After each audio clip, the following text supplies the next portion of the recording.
Folks, welcome to Hollywood, California. We are joined today by an absolutely iconic bass-playing legend, a master musician who's been playing his butt off for decades. And as we can see here from this is his newest collaboration, the busts of cats that he did play with and some that he didn't, but just were mentors and heroes of his. John Hurd, what an honor, man. Welcome back to the Jake Feinberg Show. Welcome in. Hey, man. We were just talking over breakfast about the late great Cecil Taylor, and you said, "Why don't you tell the story that you have about Cease?" Okay, I used to go and hear him play back in Pittsburgh. Never got around the guy because I always thought he was like an untouchable type of presence, you know. How old were you when you connected with him? Maybe around 16, 17, something. Yeah, because you were in the park and people were saying, "Play like Ray Brown," you know, and you're like, "I'm trying, man." Like, yeah. But Cecil at that time was in high regard. He was. He was just you know, he was making a name for himself at that time. I think, like late 50s, you know. What stood out of that? What about? Yeah, go ahead. Anyway, so I was listening to him in the service. I used to go to these jazz clubs over in Germany, and go out and hear these guys whenever they came over to Europe. You know, I'd go out. I wouldn't waste much time not getting there. You know, so. This is when you were teaching the army wives how to paint. Oh yeah, how to paint. I know your story. But when you had time off, Cecil would come into Europe. You'd go check. Like I was up on top of a mountain, place called Spangdahlem. Never even heard of it. Never will. But anyway, I would leave the base, and I would go to either Trier, Frankfurt, Amsterdam, Paris. They were all not far from where I was, you know. So I'd be gone all the time. They tried to get me a couple of times for an AWOL, but it never stuck. I busted. I don't know why. It never stuck. They liked me. These here chicks, one of them was heading up the service club where I worked, you know. I was in special services, so. Right, but I mean, you disappeared because maybe you would never make it home from the gig. That's what they say you were AWOL. No, I would just tell her, look, I'm gonna go up to Amsterdam or Paris or, you know, Frankfurt or Heidelberg, wherever these guys were playing, and she'd say okay, cause I was her troubleshooting airman, you know. You were a fixer. Whatever she wanted, she'd point in that direction, and I'd go cop it.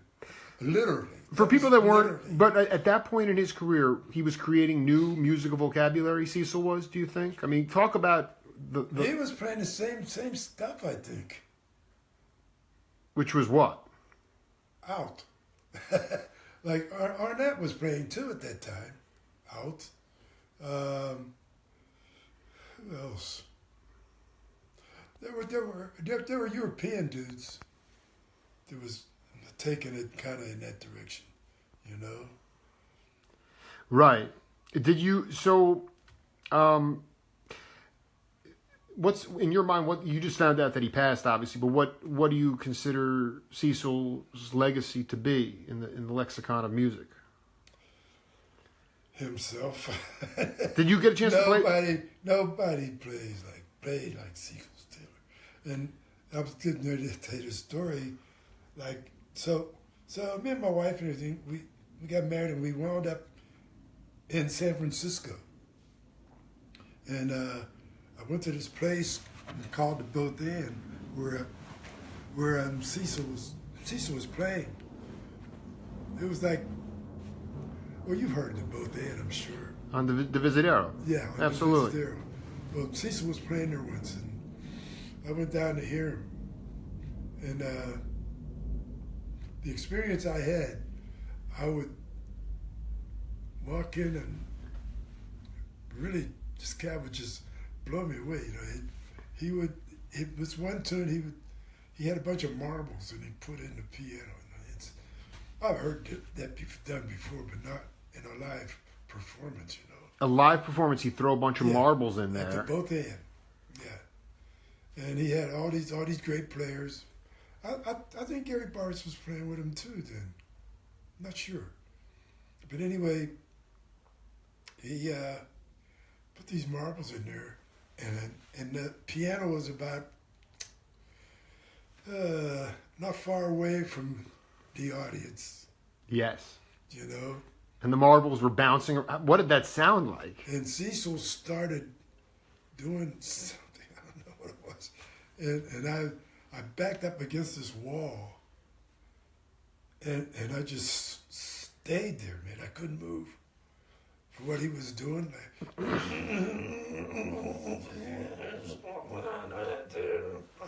And it just went on. And I couldn't believe what I was hearing. And he did that for so long. He did that, yeah. And he was always outside the box. I think everybody in the place was just mesmerized by that sound, you know.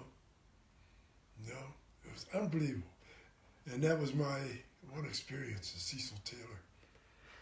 You know, I really want to, this is an important question. In Pittsburgh, Booker Irvin, I want you to talk about Tommy Turrentine, because we had this great talk a couple years ago, and, you know, you didn't read music. You certainly did not come out of the academy.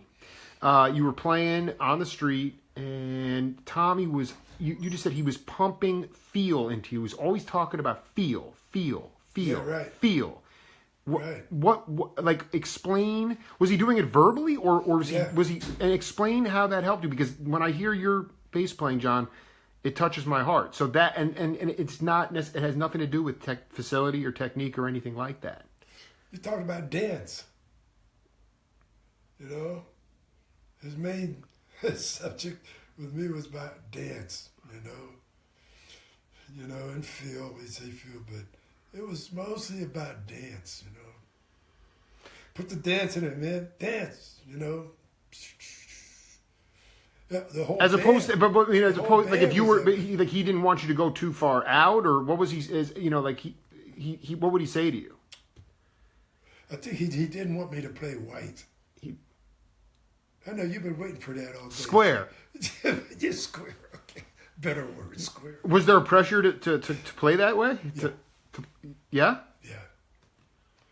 Everybody And he wanted you to play everybody dance. in the band had to go in that direction, you know. In order to have a career in jazz music? If I wanted to play with people like him. And he played with everybody that I wanted to play with, so let you know what that was about, you know. Did you start in? I have a feeling I've talked to Charlie Neville from the Neville Brothers and Albert Tootie Heath, and you know, Sonny Rollins is still around. All those cats started in R&B bands. Yeah. Did you? Yeah. Talk about was it Hank Ballard? Was it Lloyd Price? What bands were you in? I forgot the name. Ann Malville's was it was before that. In high school, it was like Nelson Harrison, the trombone player. Sure. He wound up playing with some people. I've seen his record, kind of a mercurial cat, but I know the name. Never left Pittsburgh that much. But he played in Basie's band for a minute. But he was the first band I played with. And it was incredible. He was Mr. Brains in the band. You know, he was the one that would sit down at the piano. He could play piano, and he would play these tunes. Sonny Rollins, Monk, Miles, Dizzy. He had learned all these tunes, so he would teach them to us, and I would learn them by ear. You know. Now, but I want to be clear. There was also an R&B component to it wasn't just jazz tunes. It was during that time, though. You know. Oh no! Well, we played some funk, some funky stuff. Like Hank Ballard, like right. some raunchy lyrics. I'm just trying to feel like when you got, because it was the blues was right alongside the jazz at that time. Okay, so there was the Ann Malville's. That was like That was like And the Malville's. yeah, and Malville's. Huh. That was a joint that like covered the rock thing, and it was you know you were like you would fight your way in and fight your way out. Wow. And you'd fight to get your money and all that kind of stuff. It was great. It was wonderful, actually. Don't get me wrong. I really enjoyed it. But like we played all these tunes like Honky Tonk, Seal Austin, Red Price Sock. I could go on and on with that. I played all of their music coming before I got into like Bebop. Yeah, bebop. And how do you think that helped you learning that maybe Sound. Go deeper. Explain Putting meat on you know on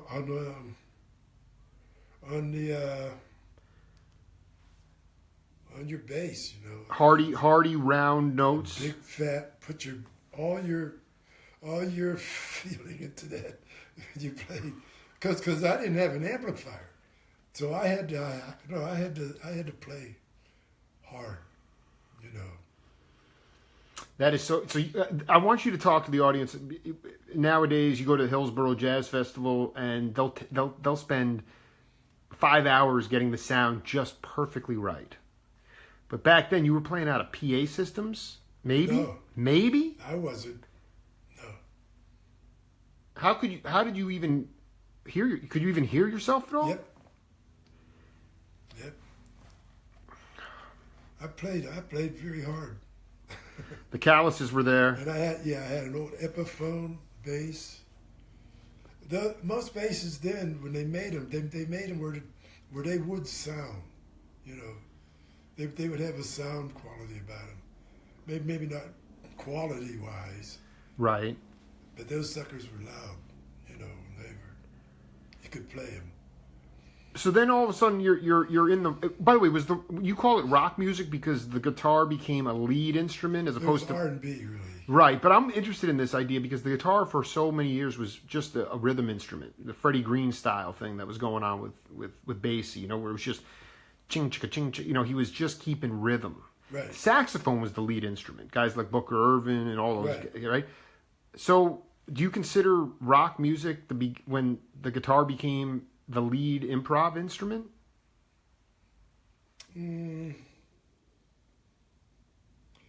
Well, I mean, you said people were scratching and clawing to get in. The sax was still out front for the most part, you know. Sure. And they was playing tunes like Honky Tonk and, you know, Seal Austin and Red Price Sock. Jeez, I can't think of all the guys. But that was the sound then, man. Oh, King Curtis. No, I could probably come up with most of them if I sat here for a while. But I'm not going to sit here. Did you go on the Chitlin circuit with them? I went out of town a couple times. With who? Well, I went to Columbus, Ohio. Nobody of importance. A saxophone player, John Wright. He was from Columbus. And he came through town and took a bunch of us kids to Columbus. It wasn't nothing really important. I mean, John Hurd is... people keep the comments coming in. People are talking about what a beautiful bass player. You traveled the world with Margie Baker. She said, say hi to John for me. Oh. You know, people are... So just keep Is that coming through there? You better believe it. but you know, I want to segue out into your new groove is busts. Now, how did you even get the itch to do that? I mean, you've always been a badass artist, but I mean, the busts. When did that come into your consciousness? Man, from the beginning. Yeah, from the beginning. And let's just see. We have. Let's introduce each of these cats here. Who do we have here? We got the one you're looking at now. I don't know who you're looking at. Okay, that's Clifford Brown. That's Clifford. Right? It's Clifford Brown. That's absolutely Clifford Brown. And that's a wax cast soon to be bronzed, and the guy in the middle is Duke Ellington. Duke Ellington. That's a bronze. Yeah, that's the way the other ones will look like that. I love it. So I mean, so it goes in the stage. This is the first stage. Wax. Then it goes bronze. Yeah. Now Duke, the father of music in some ways, you never played with him, but No. did you get a chance to hang with him? Yeah. Yeah, So, I have. Because I mean, he inspired George. Not to have conversation, but I was in the same room. I mean, Those guys intimidated me. I was in awe of those guys. You know, just not as opposed to like being Tootie Heath or somebody. Tootie would mix it up with them. You know, whereas I would be in a corner somewhere on a stool. I mean, Tootie would just be like kind of just ribbing him and talking to him. Yeah, Tootie had that kind of personality. You know, he was the cat, man. If you wanted to meet those guys, Tootie was the guy to go hang with. Did you wind up meeting him at Minton's, or I mean, did you play with Lester Young? I mean, did you play at the original Birdland and Minton's in those places? And who did you play with? No. You didn't move to New York till Later. Yeah, right. So your journey was Pittsburgh, playing in the park. You were saying, yeah, play more like Ray Brown. Then you wound up with Booker. Right. And then in Buffalo, Booker and Tommy. They're both Booker and Tommy, and then Yeah. J.C. Moses, right? Tommy's band had Booker, Irwin, who I love, man. I love Booker's playing. He had a thing about his way he played, man. It was like he would tail off. He'd play a lick. This is how you tell if you're listening to Booker Irwin. You hear a lick like he would tail off that. He would always tail off that one note. D, D, D. Don't know why. I never mentioned it. It was like almost a cry of anguish in some ways. It was, but that's how I can tell if it's Booker. Did you know him from the Army? Nope. So how did you? He just one day he's like, you know. Tommy hired him. So it was Tommy's gig. Booker got out of service. He was in the Army band or Air Force band. I forget. They came through Pittsburgh. This band that he was with, and I think he came out and heard Tommy one night. You know, and they got to talking. Tommy told him to get his horn out, and Booker laid around Pittsburgh for a long time, playing with Tommy, you know, and that's where I learned a lot about where the thing was going, you know, because Booker was in the train, early John Coltrane, Tommy was in the early train, and we had Freddie Tooks, who played like Bobby Timmons, because we was playing Art Blakey stuff and Monk stuff. Right. You're playing Monk stuff. Yeah. Tommy took us everywhere, man. Talking about Tommy Turrentine, the brother Yes. of Stanley here, the unsung cat that doesn't get a lot of publicity, but he taught Stanley. I think he was a little older than Stanley, but Stanley got a lot of his shit from Tommy Turrentine. Don't mind if I swear. No, people love it. This is we are not being regulated by the FCC here, Johnny. Joined by John Hurt, absolute legendary bass player. It'd be bold to say the greatest of all time, but he's right in the top 5. I mean, and so you're in Buffalo and you meet John Hendricks, and what did he's like? I got a gig for you in San Francisco. How did that work?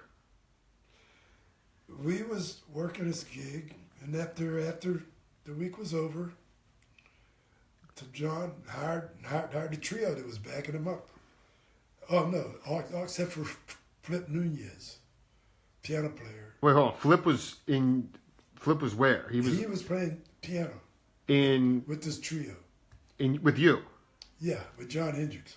Yeah. Okay, so he came in. So he came into. He came into town with John Hendricks, and he left with all of us. Right, and Flip was in that trio. He was a great player too. I mean, he was Play, man. and sing. He was great. You just Michael Howell said he would just stare at the not even play, just stare. And people would just could stare for 20 minutes, and people would be having a ball. Yeah. So it was Flip and you. You remember who was on drums? And Clarence Beckton, Great drummer, man. one drummer. I'm not sure if he's still Who with lives us. in Amsterdam now. We were talking about Amsterdam before. Yeah. So John said, "Hey, man, it feels good, and just." You wanna come to San Francisco and be? Was the Broadway? There was other gigs before San Francisco. There was Chicago. We had a great time in Chicago. We had a ball, man. The trio was kicking ass, you know. So we did great in Chicago, and then Toronto. Went to Toronto and Vancouver. Blah blah blah. So John says, "Hey, man, let's. I like this trio. Why don't you guys come to San Francisco with me?" Went to San Francisco, played in Sausalito. At the Trident. You were playing. I fell in love with that place. Yeah. And at that point, you're like, I got to move out to San Francisco. Yeah. There was a no-brainer. So it was Pittsburgh, and then Buffalo. Yeah. You lived in Buffalo, Yeah. Yeah. and then to San Francisco, and then you were you doing the on Broadway performance of Evolution of the Blues with Hendrix? No. You would. So He was doing Lambert, Hendricks, and Ross stuff. Lambert, Hendricks, and Ross. That's yeah, right. And like some other people, maybe some people that he wrote lyrics. Yeah, to move their your hand. music. People want to see your mouth. They want to see you Why? talk. Yeah. Why?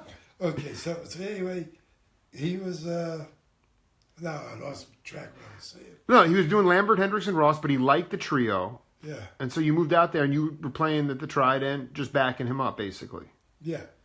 And then I started playing around town. You know, people out there. Well, then, how quickly after that did you run into Magadini and Duke for the half note gig? It was right there. It happened. You know, George was in school. San Francisco State Yeah. No, the Conservatory. conservatory. And so that's where most of his time and energy was, you know. And then we played this place called the Half Note. Yeah, it's Shiftless hippies coming in barefoot. That's right. It was right next to Haight-Ashbury. Golden Gate Park. Yeah, Haight-Ashbury. Right next to Haight-Ashbury. That's the pictures that Magadini sent me are priceless. Ah. You guys are grinning from ear to ear. Yeah, yeah, yeah. It was like the people that came in there, the Half Note, it was just unbelievable. The people came in. But you had Alex Haley was working on Roots. He would be there in the back of the joint, pen in hand, writing his ass off. And we're up there playing all this other shit, and he'd be back there like smiling, happy, and then working on Roots. And then maybe, if we were lucky enough, it would be Nate Thurman, Wilt Chamberlain. They'd be hanging out one night after a game. These two guys, Wilt Chamberlain. Oh, that is so great. Wilt Chamberlain. Wilt's would coming say, in there. Yeah. And they would sit right in front of the bandstand. You see this from here to that wall? Sure. Okay, the first table was about to here. And Wilt Chamberlain would sit there and put his feet up on the bandstand.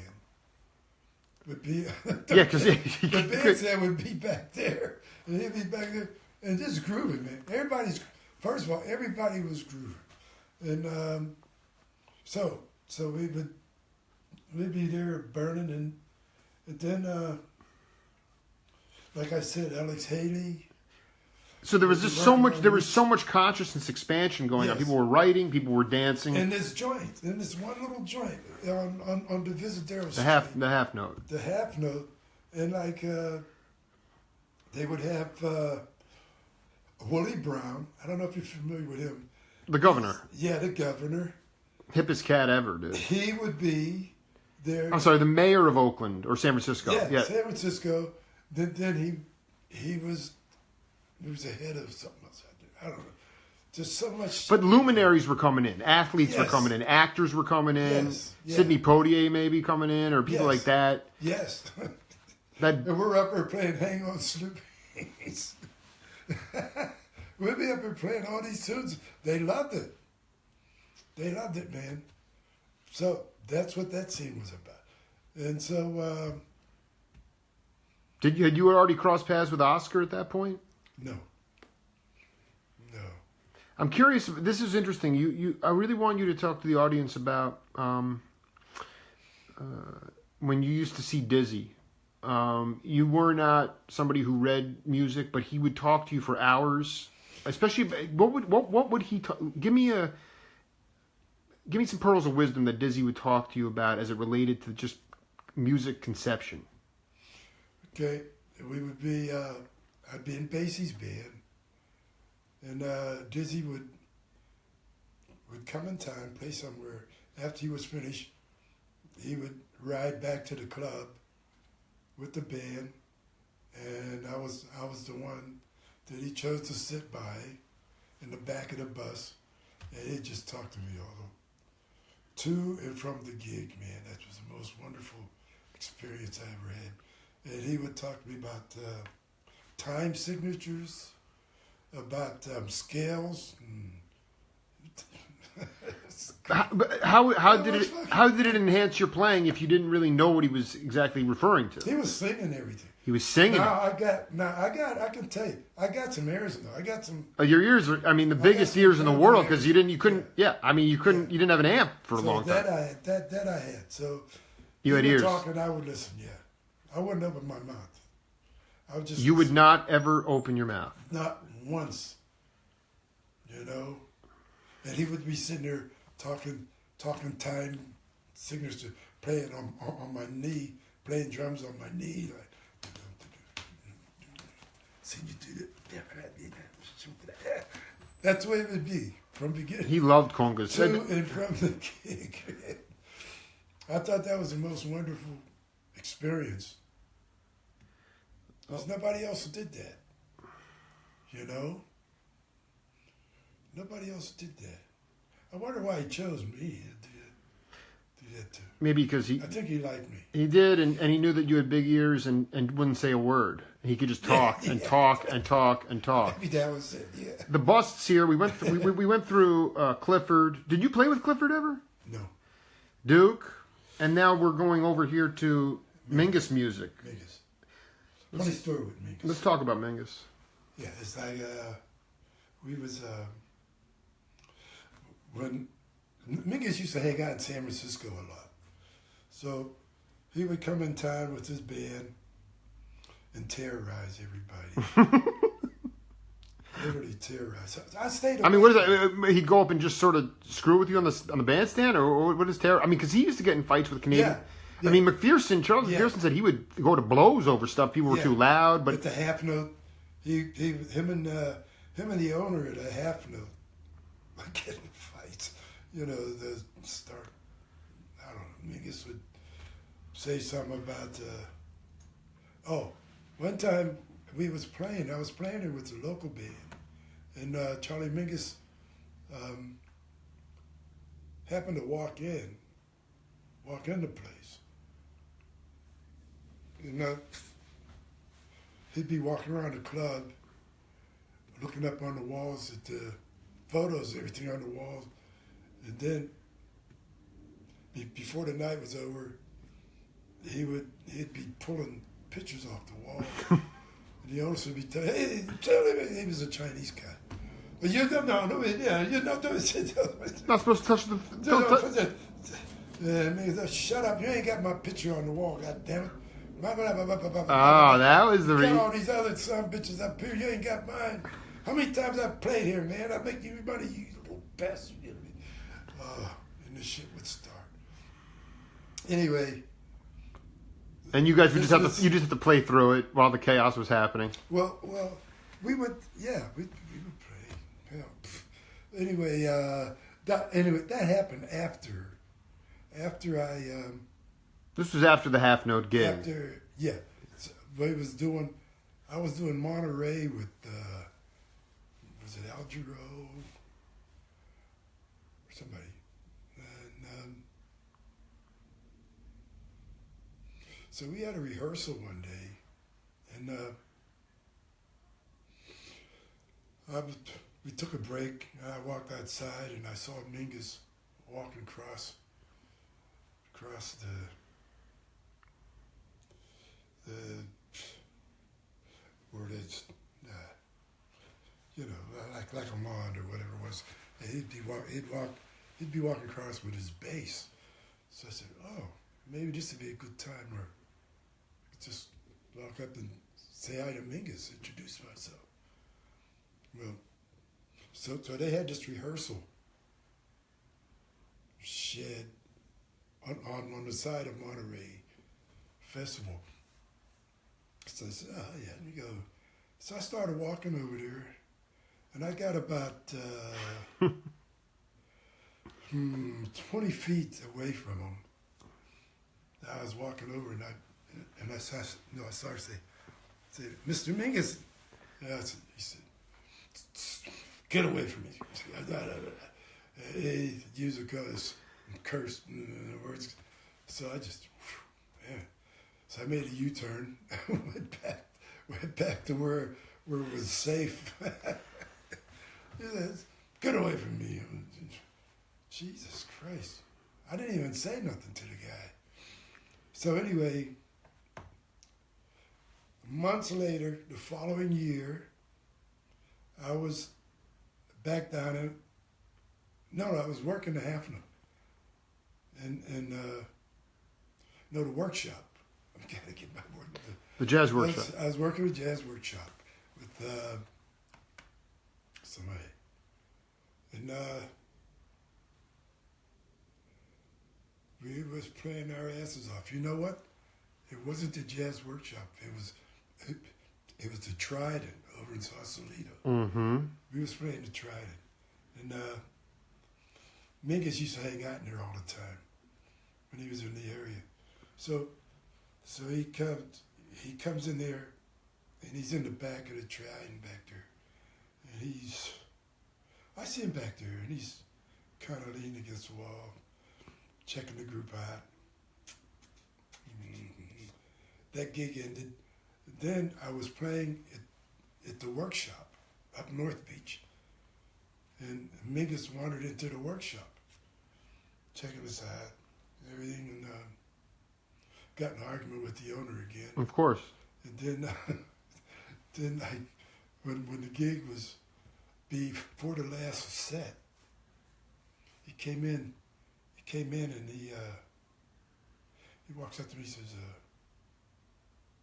hey man, I like the way you sing. I like the way you sound, yeah. Yeah, man, you sound good. I like the group. And I'm like, I'm gonna stay outside of arm's reach of this fucking guy. So I'm kind of like, I didn't get close to him. So he hung there all night, man. And then he walks up to me after the gig. He says, you know what, I'm living in Sausalito while I'm up here. You ought to come over and hang with me, and we do some hanging, and we'll play some. I'm looking at him. I says, I'm really hung up. I ain't got time to come over there. I'd fight him now. If I had to fight the fucking guy, I did enough of that. I know, but even politely saying no could lead to a fight. Yeah, right. So he just kind of looked at me and he walked away. I never hung out with Charlie Mingus. I should have. But He yet, made me this that is offer, the and I bust should. of Mingus right there, and it's only wax at this point, Yeah. not bronze. Yeah. How many have you done? I mean, I thought there was one maybe of Ahmad. Did you do No. one? Not one of Ahmad yet. What about Barbara Morrison called you and I'm working on Billy Higgins back there. That's turning out nice. I'm working on Train. That's turning out really nice. And Do you take it from a particular time period? And how do you? Is it No. is it an image in your mind of their face? That's what makes it a lot of fun. I got him. I got him like no time. There's no time connected to these guys. I might work on them at one point in time. They may have been maybe 30. Another time they may be 40. You know, another time 50, something like that. You know. Right. You can really pick and So, choose. so I can So I'm mixing all these things. Into their face. Yeah. All these different. So it really they it's just an evolution of their of how they've aged. Yeah. I mean, it's In really. this piece. I mean, Clifford died tragically young, Right. so you can't go all that far with him. Right. Duke. I mean, this is like. I mean, that is one of the most ridiculous busts I've ever seen, and it's spot on. And he's got bags under his eyes. He's Yeah. tired, but Yeah. but I mean, the saint of it all. And his little thing in the back there. Right. I want you to talk about Mingus also. yeah. Mingus, there's different periods of Mingus there too. He's got the goatee going on. Yeah. I didn't want to. I didn't want to make him evil like he could be, you know. So I got kind of almost like a kind look to him, a peaceful look. a peaceful look. Yeah. One of my favorite songs, we were talking about it, it's off a live Cal Jader album called Mother and Child. And your beautiful wife, wonderful wife, so gracious to, she's here right now. And I just wanted you to talk about, was that, Okay. After. because I love that too. I mean, it's just, it still brings tears to my eyes. Live at the Funky Quarters, if people are interested in checking it out, called Mother and Child. So After our daughter was born, I wrote that tune for that moment. You know? you remember the feeling you had when Oh, yeah. she was born. Yep. That's it. That's that whole thing about that. How It's do called Mother and Child. So. I mean, straight ahead, but I mean, the way it's played is just. Yeah, real pretty sound.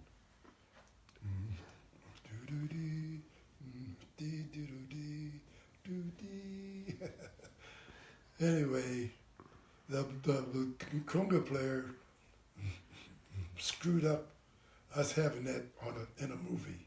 Right, it was being run out of a truck by Ed Bogus, but Smith took his shirt off and people were howling, and then all of a sudden that vocal stuff got in the way. Yeah. Because that song does. Well, I'm gonna go back and listen to that because I don't remember any shrieking during that song, but it was. There's noise in the background. You can hear it. Can you talk? I mean, in John Hurd's concept of time. What I mean by that is like Sonny Fortune and Rashid Ali used to go on. They did a duo tour together, just horn and drums. And Sonny would. He said, you would lose track of tick-tock time. I mean, there was no. They'd be off playing. He thought they'd be playing for 10 minutes. They played one tune for 45 minutes. Yeah. You played the most burning, funky Latin jazz. You played electric rock funk with George Duke. You played vocal jazz. You played with Oscar Peterson. You played with all the cats. Basie. Never jammed with Mingus. I love Basie. What is your how have you dealt with time, especially what Dizzy was talking about, more complex time signatures, odd meters, these kinds of things? I mean, in a non-academic way, what is John Hurd's concept of time? Dance. That's it. Did jazz lose some popularity because it became less danceable? I mean, I listened to some of Booker Irvin stuff. I don't know how you dance to that. With Jackie and those, I mean, it's space. Well, when I played with it, there was dance in there. whenever we played with Tommy Turntine, you know, there was dance. A lot of dance. Because he'd be up there shaking his ass. See, if I get to leave the band and shake his ass, then I'm taking care of. I'm doing my job. That's right. You know, and that's what Art Blakey said. That's what Count Basie said. They said if they can put a smile on your face, get you to pat your foot, they've done their job that night. Well, also, Blakey used to say that all the time. well, Blakey had several lines. He said that Ben Sidran told me that Blakey would say, "My job is to wash away the dust of everyday life for the people that come in to check me out." And I guess if that meant dancing, I mean, did you discernibly remember when jazz clubs were dance clubs as opposed to when tables started coming in and it became more of a sit down and stare at facility kind of? That's where I feel like jazz is at these days. You come in and stare at somebody's facility and then you wind up staring at the wall. Yeah. Well, it was both happening then. You know. People sitting and dancing. Yeah, you could get up and dance. What? People did. You know. Why did we, in your mind, as you've, obviously you're not playing anymore, but how did we go from groove, dance music, to chops, technique, and facility? Well, they got away from the smile. I call it the smile. When people are sitting there and guy reaches over and puts his arm around his old lady, maybe pets her on butt or something, I don't know, or she can pit him on a butt, or I don't know. There's like a closeness, An intimate, intimate, yeah. Okay. Yeah. And like the only way you get that now is if somebody's like playing a ballad. Right, or if they're from, or if they really have the lineage intact and they come from that guard. I mean, there's just something. But to have somebody, you see people sitting there, patting their hands, popping their fingers, or smiling, or that's it. You're doing your job. Now you get there's another group that kind of came along after that, and they went to college.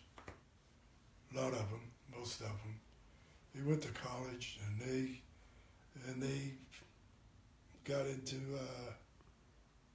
the math, the academic thing.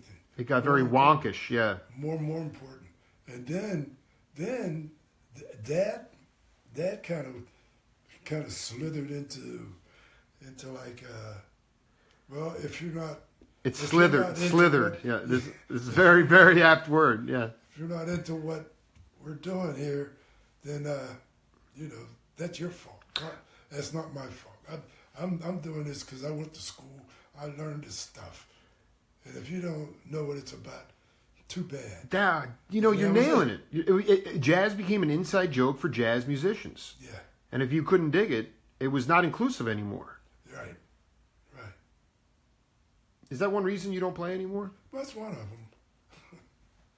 Yeah, that is one of them. I mean, there's never been a lot of money. Obviously, you were in the studios rocking out and making dough, but I mean, it's not really a money factor. It's just, it's about the feel and it's really love. Yep. But the busts are here, and I mean, you take this. Is it still like when Barbara calls and she requests something like that? I mean, are you doing it? I guess people are asking if they wanted to get a hold of or have you do a bust for them. How does that work? I mean, do you show them off? Do you sell them? I mean, how? Get your checkbook out. Get your checkbook out. Who are you working on? Who do you want to work on next? I'm working on John Coltrane at the moment, and I was gonna work on Brubeck because I I dig Brubeck. What about a cat you probably knew as Roland Kirk? Rasan. Rasan Roland. Rasan was one of the first guys I played with. Talk about that experience. Because was he putting multiple horns in his mouth at that time? He came out of Columbus, Ohio, and I was playing with this saxophone player in Pittsburgh, John Wright. And so Rasan or Roland Kirk came out of Columbus, and I was playing with Tommy Turntine. So he came up on the bandstand. We was playing Crawford's Grill, and Rasan came up on the bandstand. It just blew everybody away. Everybody, what the fuck is this? You know. Tommy hired him immediately. Right. So he worked with Tommy's band until that band wasn't happening anymore. And in that band was J.C. Moses, the drummer, kind of out. Way out. But and then Freddie Tooks or Spencer Bay. One was kind of like into let me see. Freddie Took played like Bobby Timmons, and Spencer Bay was influenced by Barry Harris. Wow. So you had either one of those guys worked very well with it. Now on Frontline there was Tommy Turntine, Booker Irwin, Rasan. That's incredible. burning. It was Burning. its ass off. It was burning its ass off. And then did Train come check you guys out? I mean, No. Never. No. Did you cross paths with Train though? Oh yeah, when he came to town, he didn't hang out much when they came to town. But oh yeah, I go and hear him, man. Ron Carter, a big fan of yours, and he. Ron Carter is? He's full of shit. Anyway. But he hated the electric bass. Did you ever play an electric? I have to say this. Let me tell you this. This friend of ours, he picks up Ron Carter every time he comes to town from the airport and drives him where he wants to go. Right, golfing or whatever. Up north, San Francisco. Oh, San Francisco, okay. Eric lives in San Francisco. But there was one time I went to walk up to Ron Carter and say hi to him, and he pulled the same shit Mingus did. So I'm not that. You can play that for him too. I will. No, you know what? All I'm saying is he didn't get the memo about being a great human being sometimes. Yeah. So Yeah. I dig that. But there's no doubt that he was influenced by you. But he hated the electric bass, and you never. Did you ever play it? Once. When? Basie's band, maybe once with George Duke. That was it. I never wasted much time on that. You can slam it if you want. Yeah.